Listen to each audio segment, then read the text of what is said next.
সবাই মিলে এমনভাবে হুমকি শুরু করছে, তখন আমি বুঝছি যে আমি এখান থেকে রেহাই পাবো না, বা আমার ক্ষতি হবে, আমাকে মেরে ফেলবে, আমার পরিবারবর্গ মেরে ফেলবে।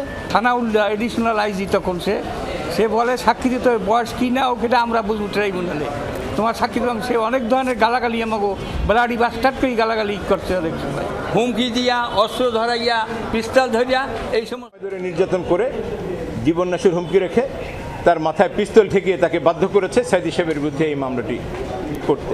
ওনার পক্ষে বিপক্ষে যে সমস্ত কথাবার্তাগুলো বলা হয়েছে এগুলো সমস্ত ব্যক্তি স্বার্থে, এটা কোনো এবং ওনাকে হেয় প্রতিপন্ন করার জন্য, ঠিক আছে। কিন্তু অরিজিনালি এ ধরনের কোনো ওনার ছিল না, বা উনি বলছে যে উনি একজন ভালো লোক, উনি স্বাধীনতার বিপক্ষে উনি কোনো কর্মকাণ্ড করেন নাই বা কোনো কর্মকাণ্ডের সাথে ছিলেন না।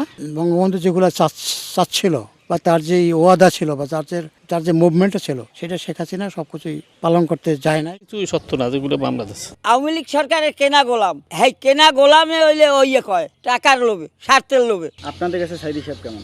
যথেষ্ট ভালো। মানিক প্রসারী, মাহবুব এই দুইজনই সাইদের বিরুদ্ধে ছিল, এবং আরও লোক নিতে চাইছিল অনেক, যে এর নামে সাক্ষী দিতে, কিন্তু কেউ স্বীকার হয় না যে আমরা তার নামে মিছে সাক্ষী দিতে পারবো না। আর এই রাস্তাঘাট যা দেখতেছেন সবই তার হাত ধরে। তাকে একবার দেখার জন্য মাঠে অধীর আগ্রহী ছিল। ছিল দুইজন, উকিল ছিল, ড্রাইভার ছিল, আর আগের গাড়িতে ছিল মাসুদ সাইদি। আমাকে গাড়ি দেখে উনি কোর্টের সামনের গিয়ে আটকাইয়ে তো গাড়ি থামাইয়া আমার ওই গাড়ি দিয়া লামাইয়া সাদা পোশাকধারীরা আপনার হিন্দে ধরেন 10-12 হাত নিয়ে মুখ কালা আপনার টুপি দিয়ে মুখ আটকাই ফেলাইছে।